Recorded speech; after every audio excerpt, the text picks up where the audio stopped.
Bonjour et bienvenue sur ma chaîne Cédric Ali, religion, politique, histoire, culture française et du monde entier.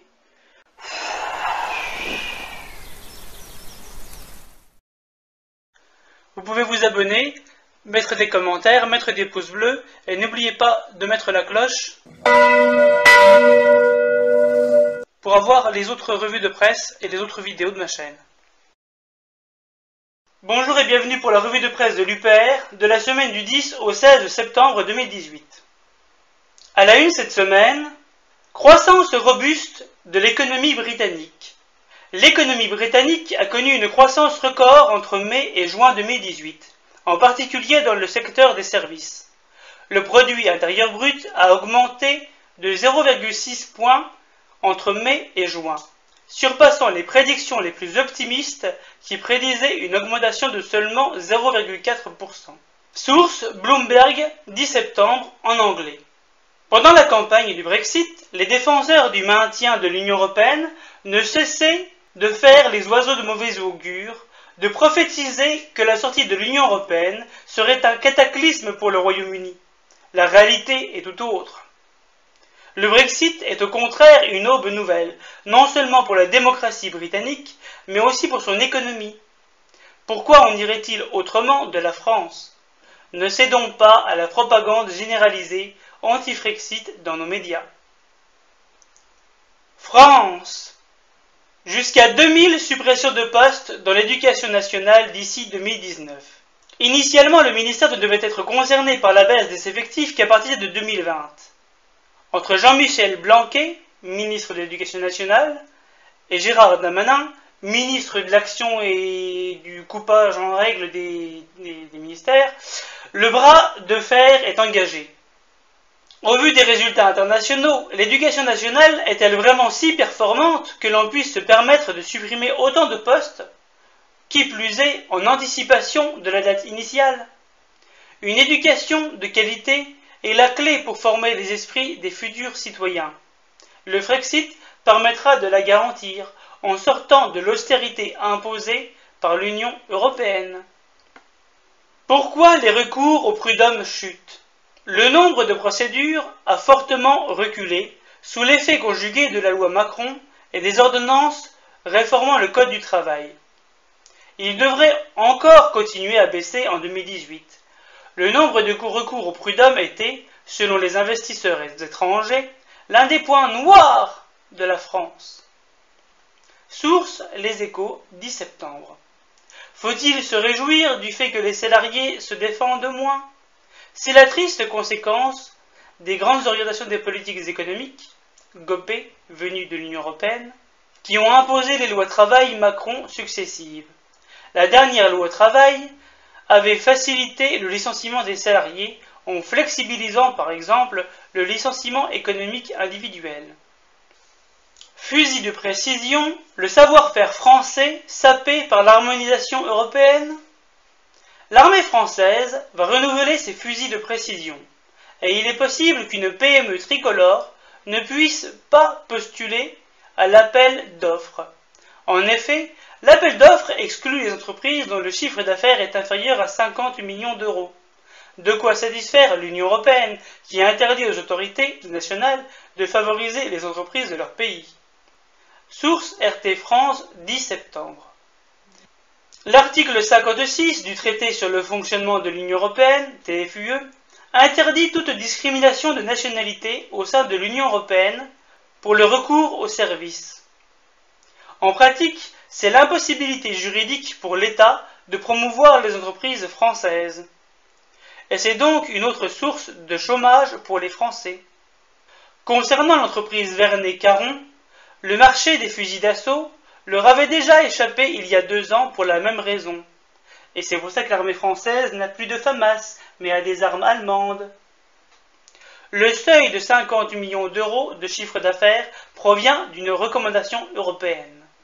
Fusil de précision fabriqué par la PME française Vernet-Caron, photo de Jonathan Moadab. Rochy-Condé et Varlouis fusionnent, les habitants se révoltent. Les habitants de Rochy-Condé et de Varlouis, dans l'Oise, ont manifesté leur opposition à la fusion des deux communes. Une réunion publique organisée à Rochy-Condé vendredi 7 septembre à ce sujet s'est déroulée sous tension. La nouvelle entité doit s'appeler Val d'Orgueil. V'là le nom de merde déjà. Le projet a été finalisé au cours de cet été. Les habitants reprochent à leurs élus de ne pas les avoir suffisamment informés. Ils s'estiment mis devant le fait accompli. Source Oise Hebdo, 8 septembre. Les réformes territoriales incessantes voulues par la loi NOTRe se font dans le dos des Français.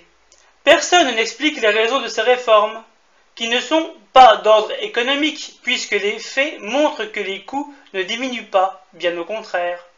Seul l'UPR explique que cela correspond à une volonté de changement de granulométrie administrative imposée par l'Union européenne. Le dogme impose de passer des échelons historiques, communes, départements, État, aux échelons nouveaux, intercommunalité, région, Union européenne. Ce changement de granulométrie a de lourdes conséquences sur la démocratie, ainsi que sur l'égalité républicaine héritée de la Révolution. Il se passe la même chose dans l'Hérault, entre les communes de Saint-Christol et la commune de Vérargues, comme va vous le dire Massouda Mukherjee. Bonjour tout le monde!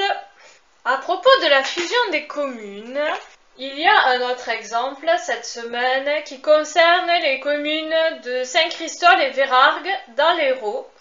D'après France 3 Languedoc-Roussillon, le mariage entre ces deux communes serait compromis. Et pourquoi? Parce que les habitants n'en veulent pas. Le regroupement administratif des villages de Saint-Christol et Vérargues se heurte à l'opposition des habitants de cette dernière, la plus petite des deux communes. En fait, dans le projet initial, la commune nouvelle devait regrouper 4 communes. Ah, d'accord, donc Vérargues, Saint-Christol, Saturargues et Saint-Cériès. Mais les conseils municipaux de Saturargues en mai et de Saint-Cériès en juillet ont finalement renoncé à participer. Trop de précipitations, trop de questions en suspens, trop d'opposition de la population, ont-ils expliqué. La fronde de certains habitants de Vérargues, des retraits qui confortent la position, ou plutôt l'opposition du collectif des habitants de Vérargues. Ils craignent que la fusion des deux communes ne dissolve Vérargues. 750 habitants dans Saint-Christol, une commune 2 fois plus peuplée. C'est Vérargues qui est petite, et c'est vrai. On est allé faire du collage pour les législatives.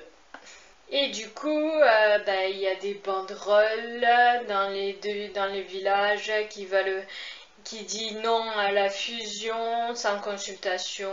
Et ouais, forcément, on consulte pas la population. On impose ça et puis on cherche pas à savoir. Et Julien Nogaret, premier adjoint au maire et opposé à la création de la commune nouvelle, a lancé une pétition pour tenter de faire fléchir le maire, au moins sur la méthode. Pour lui, les réunions publiques de concertation servent à informer, mais ne recueillent pas l'avis des habitants, comme un référendum pourrait le faire. Mais la procédure de création des communes nouvelles, détaillée sur le site de l'Association de maires de France, mise en place par la loi en 2015 et 2016, ne prévoit pas cette possibilité, sauf si l'un des 2 conseillers municipaux concernés votait finalement contre la fusion. Le maire de Vérargues, Jean-Jacques Esteban, compte s'en tenir aux réunions publiques prévues. Ah, super! Saint-Christol et la mairie de Vérargues poursuivent le processus. Malgré les désistements de Saturargues et de Saint-Cériès, les communes de Vérargues et Saint-Christol envisagent donc toujours de fusionner pour former la première commune nouvelle de l'Hérault au 1er janvier 2019, en vue des municipales de 2020. Forcément. Il ne pouvait pas en être autrement. Les conseillers municipaux de Vérargues et de Saint-Christol devraient se réunir sur cette question, chacun de son côté, mais le même jour, en novembre prochain. À la fin de la procédure, c'est le préfet de l'Hérault qui valide ou pas la création de la commune nouvelle. La première réunion de concertation s'est tenue à Vérargues, Elle a été assez houleuse et chacun est resté sur ses positions. Ça mériterait un petit tour dans le coin. Les opposants craignent de perdre l'identité de leur village, ce qui est totalement logique, leur école, et oui, ça va de soi, et de devoir augmenter leur fiscalité. Et oui, forcément, tout est lié. Pour les tenants qui parlent de regroupement administratif et pas de fusion, les communes nouvelles vont permettre aux petites communes de financer leurs projets et d'exister entre les grandes métropoles de Nîmes et Montpellier. Ben voyons. Le maire de Saint-Christol a mis en ligne une page Facebook pour développer ses arguments pro-regroupement. Oh, ça mérite un petit tour, ça. J'ai allé chercher ça. Pour le maire de Saint-Christol, Jean-Luc Bergeon, le partenariat est l'avenir des petites communes. La prochaine réunion de concertation est prévue ce vendredi 21 septembre à Saint-Christol à 18h30 à la salle polyvalente du Quai. 560 communes nouvelles en France. Ces 560 communes nouvelles créées entre 2015 et fin 2017 regroupent 1900 communes et près de 2 millions d'habitants.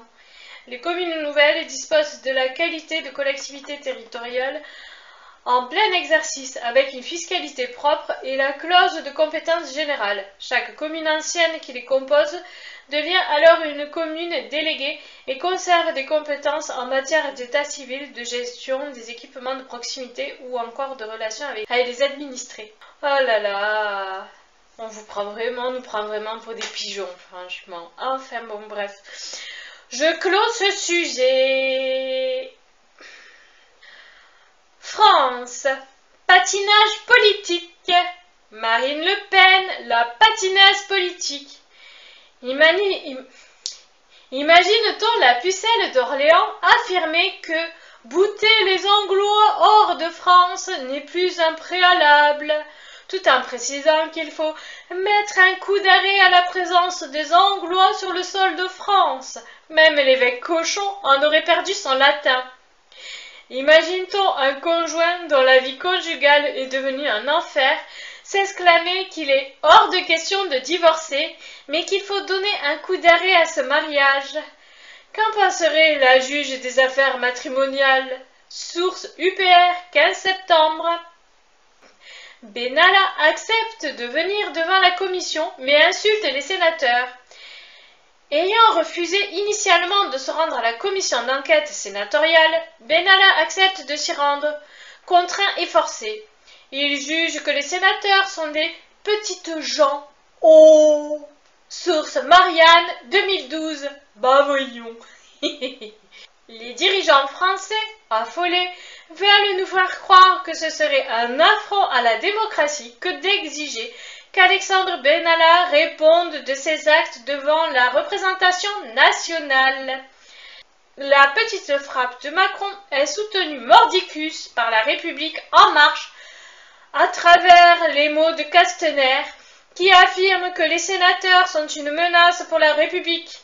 On aurait presque l'impression que Macron est le garde du corps de Benalla, comme le pointe le sénateur Jean-Yves Lecomte. C'est bizarre, les rôles se sont inversés. Oh là là. Un peu d'humour, hein, faut bien rire, hein, parce que sinon, c'est la déprime. Macron, un jeune chômeur. Je traverse la rue et je vous trouve un emploi. Le chef de l'État a fait la leçon à un jeune homme sans emploi rencontré en marge des Journées du patrimoine. Source Le Parisien, 15 septembre. Le sous-entendu est clair. Les chômeurs sont des feignants qui ne traversent même pas la rue pour essayer de trouver un emploi. Voilà une anecdote que le mari de Brigitte Trogneux va pouvoir ressortir à loisir lors de son prochain voyage diplomatique, afin de bien montrer la nullité, à ses yeux, de ses administrés.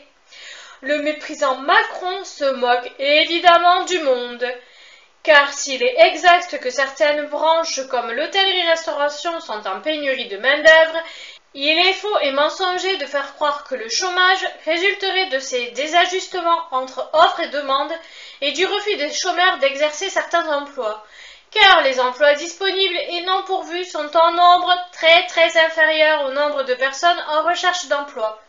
Et pour information, moi aussi, à une période, j'ai traversé la rue pour aller déposer mon CV dans des restaurants et crêperies. Et non, ils ne m'ont pas pris. Pourquoi? Parce que je n'ai pas de diplôme en hôtellerie et restauration, tout simplement. Et sans diplôme, pas de poste de cuisinier, pas de poste de serveur et pas de poste de plonge. Même si la plonge, à la limite, ça peut être accessible. Mais vu qu'on vit dans une ville très touristique, pour ce qui est de la plonge, il y a intérêt à avoir 1 ou 2 saisons d'expérience derrière, sinon c'est sûr ils vous prennent pas. Donc, non, c'est pas en traversant la rue qu'on trouve du travail. L'Élysée insère la croix de Lorraine dans son nouveau logo. Ce symbole est lourd de sens. Il renvoie à la résistance française et à la France libre du général de Gaulle. Une référence parfaitement assumée, traduisant l'admiration de Macron pour de Gaulle.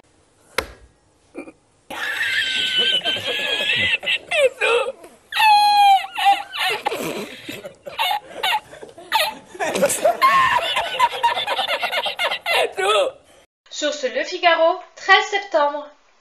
La France libre était le symbole de la résistance face à la collaboration et à l'occupation nazie. C'était l'espoir de pouvoir reconstruire une France indépendante et souveraine, soucieuse de l'égalité et des droits de chaque citoyen. De Gaulle doit se retourner dans sa tombe quand le symbole de la croix de Lorraine est réutilisé par Macron, qui est l'antithèse même du gaullisme.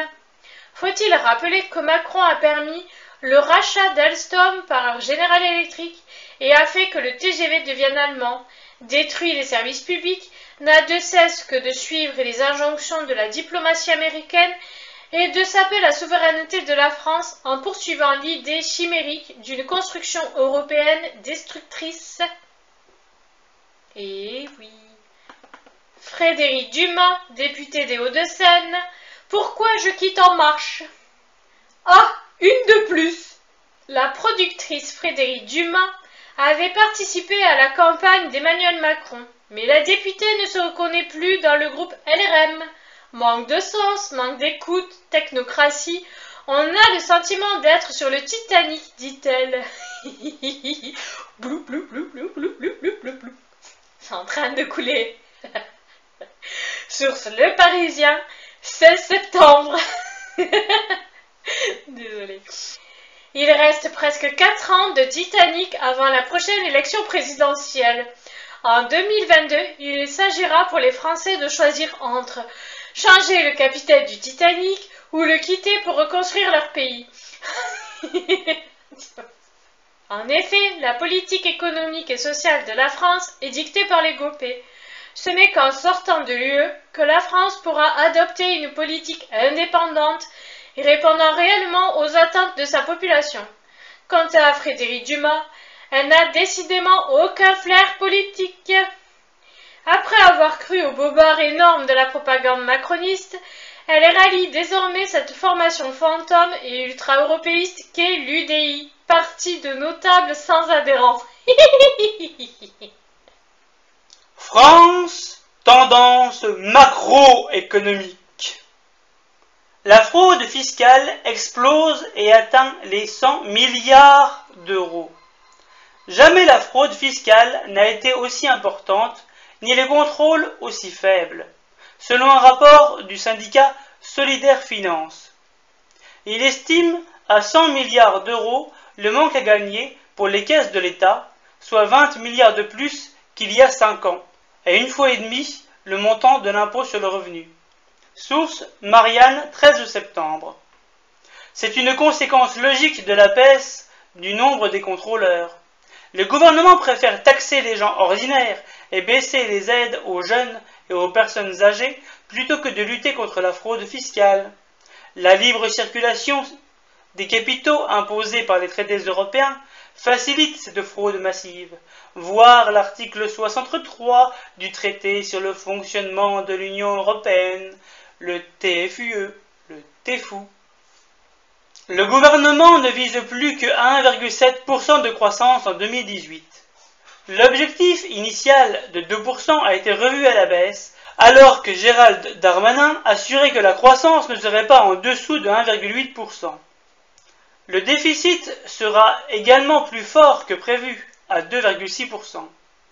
Bruno Le Maire l'explique par des aléas dans la conjecture et affirme surtout continuer à respecter nos engagements européens. Source Le Figaro, 10 septembre. La réalité économique force la Macronie à revoir ses ambitions irréalistes et trompeuses. Bruno Le Maire cite les grèves comme une cause de la croissance faible, mais semble oublier le poids de l'euro et des contraintes européennes dans le déficit structurel et la désindustrialisation de la France. La France devient une société de déconsommation. Les études montrent que les Français mettent de moins en moins de produits dans leur panier. Ils privilégient la qualité. Source Les Échos, 13 septembre. Cette étude est la preuve qu'en matière d'alimentation, les Français préfèrent la qualité à la quantité. La qualité, c'est la défense des terroirs, des produits naturels, de l'agriculture familiale, des circuits courts. La quantité, c'est l'hyperproductivisme imposé par l'article 39 du traité sur le fonctionnement de l'Union européenne, le TFUE, système actuel qui est en flagrante opposition avec cette aspiration. Panier AMAP, Association pour le maintien de l'agriculture paysanne, à Puteaux. Union européenne. Le Parlement européen accepte une réforme du droit d'auteur controversée. Avec une confortable majorité, les eurodéputés acceptent un texte qui prévoit une rémunération des artistes depuis YouTube ou l'instauration de droits voisins pour les médias relayés par Google. Partisans et opposants ont fait un lobbying intense. Source Le Temps, 12 septembre. Numérama donne plus de détails sur les risques que fait courir cette directive.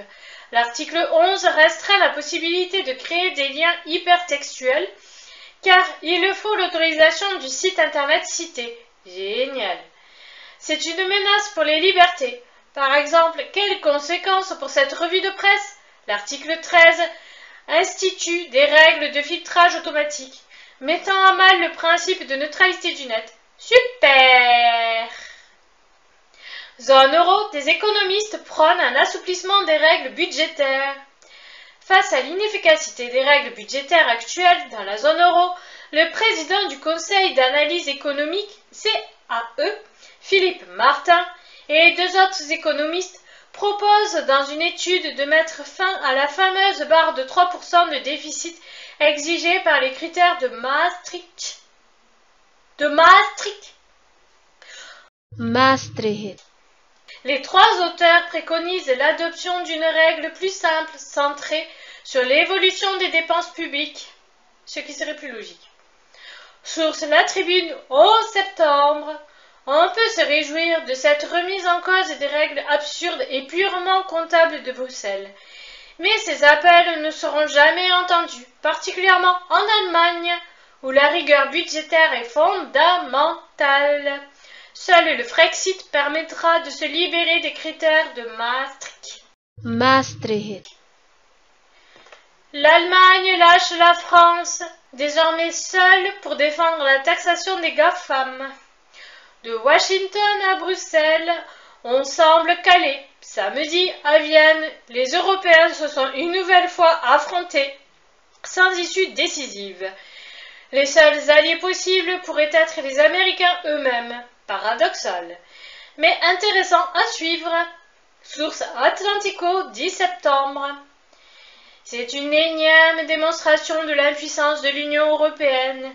Alors que les décisions en matière fiscale requièrent l'unanimité des États membres, les intérêts divergents des 28 pays bloquent l'ensemble et empêchent la France de se défendre souverainement. La France envisage de partager sa bombe atomique avec l'Allemagne. Le gouvernement envisage de louer la protection atomique française à Berlin, qui en échange paierait une partie de ses coûts. Ce projet s'inscrit dans l'idée de dissuasion élargie, souhaitée par Emmanuel Macron. Source L'Obs, L'idée évoquée est gravissime. La dissuasion nucléaire française, construite sous De Gaulle pour garantir l'indépendance de la France, serait à vendre ou à partager. Bah voyons. La logique des réductions budgétaires, conjuguée à l'absence totale du sens de l'État, entraîne le gouvernement à brader notre puissance et menace de nous entraîner dans des guerres. Relire aussi l'article sur les Euronukes de Vincent Brousseau. Ah, c'est pas bon du tout ça. Macron, tu fais des conneries. Union européenne. Dissension entre les peuples. Au Parlement européen, Tsipras alerte sur le monstre du populisme. Le Premier ministre grec, Alexis Tsipras, a mis en garde mardi les députés européens contre le retour du monstre populisme, tout en promettant un nouveau début pour la Grèce, sortie de la tutelle de ses créanciers. Source Challenges, 12 septembre. Fidèle à lui-même, Tsipras continue de tromper le peuple grec en évitant de désigner les vrais responsables de leur malheur.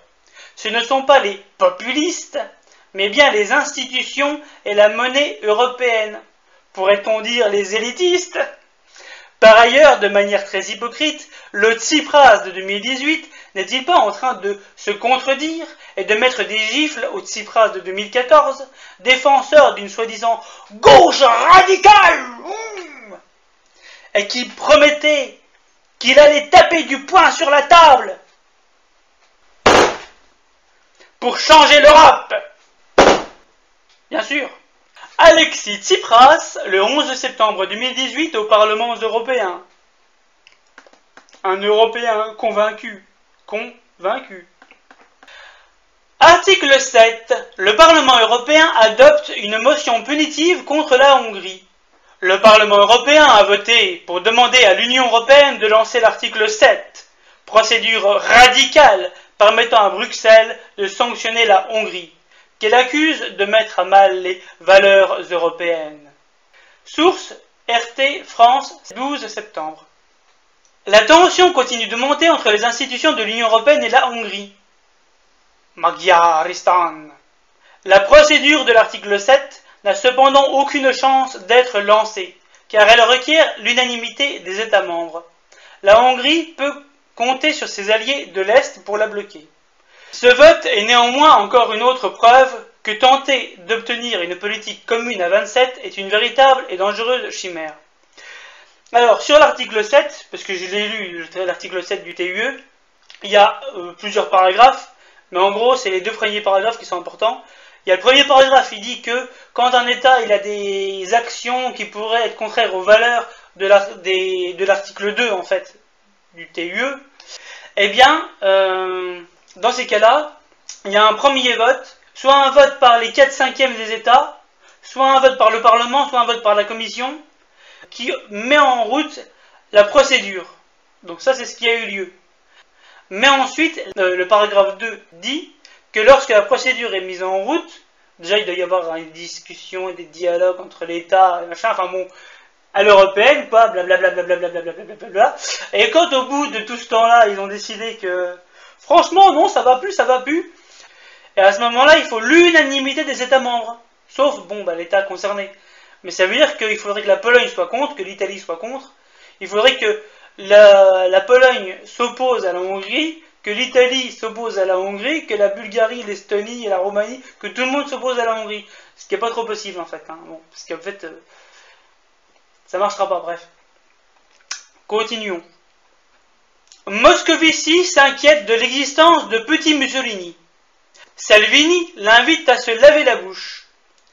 Se sentant visé par le commissaire européen, qui, inquiet de la progression du populisme en Europe, a évoqué la possible existence de nos jours de petits Mussolini. Les ministres italiens Matteo Salvini et Luigi Di Maio ont répliqué avec vigueur. Source RT France, 13 septembre. Entre la Commission européenne et les gouvernements des États membres, on en est désormais aux insultes nauséabondes. L'Union européenne est le contraire du rapprochement des peuples. Quant à Moscovici, il devrait se renseigner sur l'histoire de l'Europe et regarder la conférence de François Asselineau sur l'origine cachée de la construction européenne. Il y apprendrait notamment que c'est précisément Mussolini et Hitler qui sont à l'origine de la construction européenne.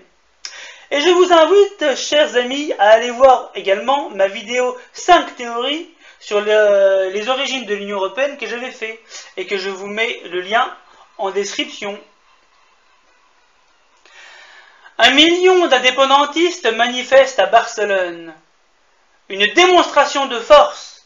Un an après l'échec de la sécession, 1 million d'indépendantistes ont manifesté mardi dans les rues de Barcelone pour la fête nationale catalane. Source, l'Alsace, 11 septembre. Comme en Écosse, les indépendantistes en appellent souvent au peuple, mais refusent... C'est pas du populisme, ça aussi? Mais refusent de reconnaître leur défaite lors des référendums populaires. Revoir la conférence de François Asselineau sur les eurorégions. Europe hors UE, Jean-Claude Juncker balaie l'accord au rabais avec la Suisse. Je veux un accord d'ensemble. Interrogé jeudi par la RTS, le président de la Commission européenne, Jean-Claude Juncker, a violemment refusé l'idée d'un accord minimal avec la Suisse, tel que l'envisage le Conseil fédéral. Le dirigeant estime qu'il faut régler une fois pour toutes les relations entre la Confédération et l'Union européenne et que les États membres ont des idées arrêtées sur le sujet. Source RTS, 13 septembre. À la bonne heure, l'UPR encourage nos amis suisses à ne pas s'en laisser compter par ce sinistre ivrogne qui souille l'image de la Commission européenne et de l'Europe aux yeux du monde entier. Et oui. Ne vous laissez pas manipuler les Suisses. Juncker est une très mauvaise idée. L'Union européenne est une très mauvaise idée. Bref. Les banques suisses entrent dans l'ère de la transparence fiscale. Herbert Scheidt. Les banques suisses entrent dans l'ère de la transparence fiscale. Herbert Scheidt, président de l'Association suisse des banquiers, estime qu'aucun étranger ne peut plus cacher son argent dans une banque en Suisse. L'échange automatique d'informations à grande échelle débute à la fin de septembre. Source Le Temps, 12 septembre. Comment la France pourrait-elle œuvrer en toute indépendance hors de l'Union européenne, elle qui est si petite? Lorsque l'on éprouve l'exemple de la Suisse comme celui d'un pays arrivant à maintenir une économie florissante hors de l'UE, il est souvent contre-argumenté que cela tient à son statut de paradis fiscal. La preuve que non. L'économie suisse, dont l'industrie est puissante, n'est plus dépendante de l'opacité financière. Autrement, le gouvernement suisse n'aurait pas accepté de se tirer une telle balle dans le pied. Entretien de la revue Le Regard Libre avec François Asselineau. La revue mensuelle suisse Le Regard Libre, datée d'octobre 2018, publie un long entretien avec François Asselineau sur 6 pages, assorti de photos, dont la une.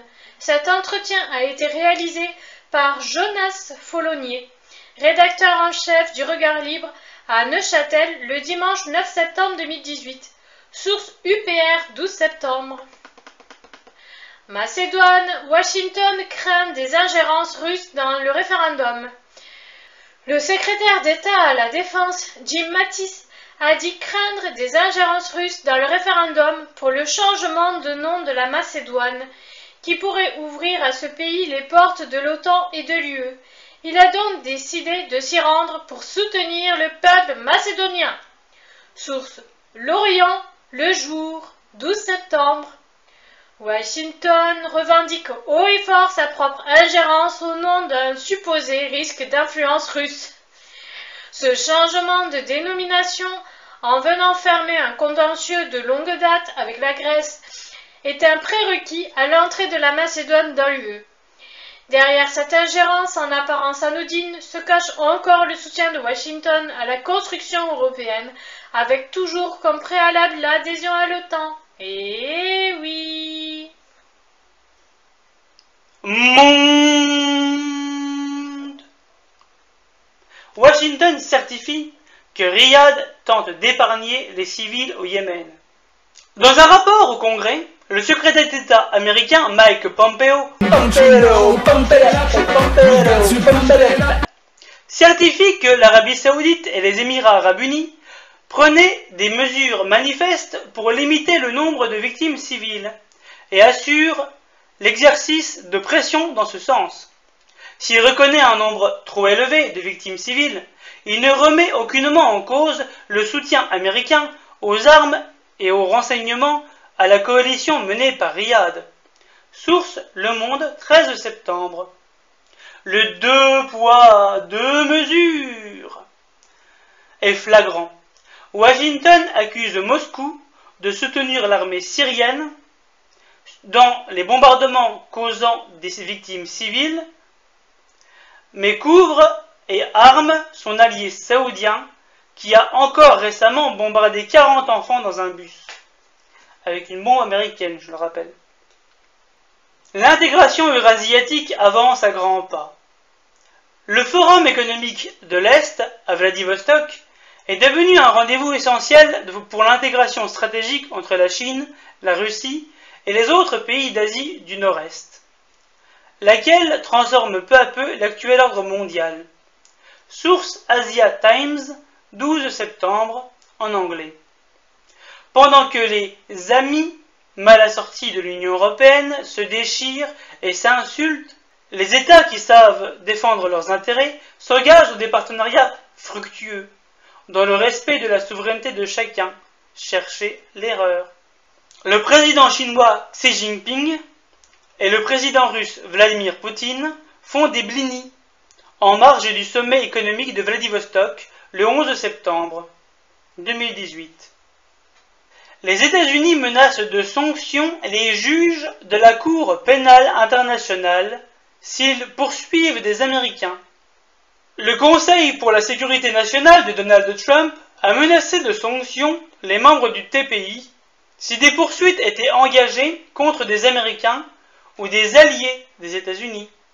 Source France Info, 10 septembre. Les États-Unis se sont toujours tenus à l'écart de la justice internationale et n'ont pas ratifié le traité de Rome qui institue la CPI. Ils franchissent là un nouveau cap en menaçant les juges, sachant pertinemment que ceux-ci pourraient trouver quantité de motifs d'incrimination dans les nombreuses guerres menées par Washington. On peut d'ailleurs mettre assez rigolamment en parallèle le fait que les États-Unis se prétendent avoir le droit d'avoir une justice extraterritoriale, c'est-à-dire que les lois américaines s'appliqueraient sur toute la planète, et en même temps que les États-Unis seraient au-dessus du droit international. C'est un peu... là, c'est même plus du 2 poids 2 mesures, c'est du 2 univers de justice.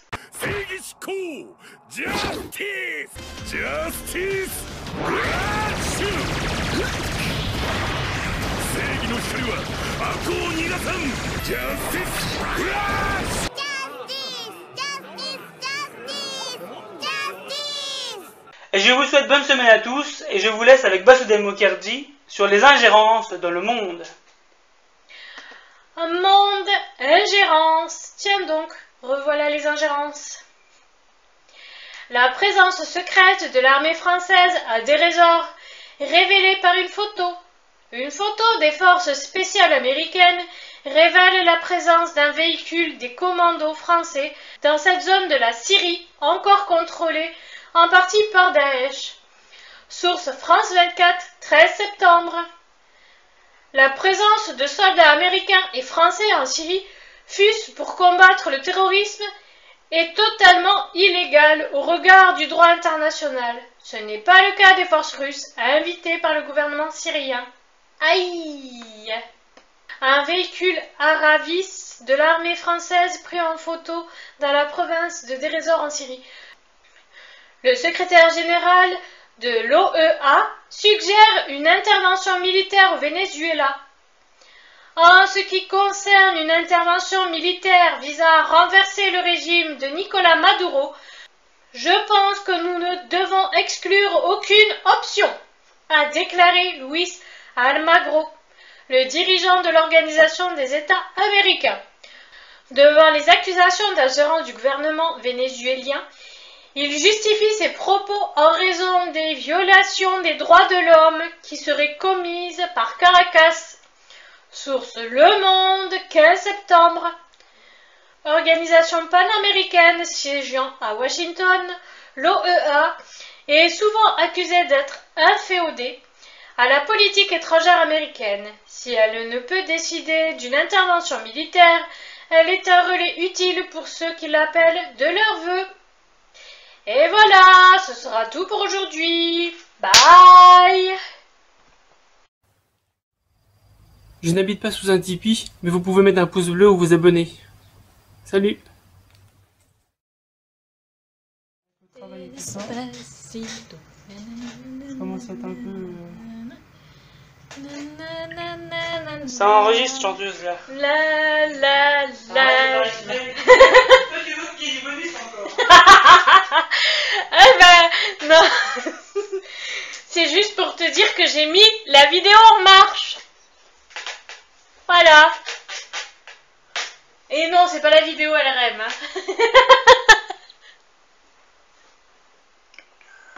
Pompero, pomperap, pompero, pomperap. Et c'est Phoenix, comme le phénix.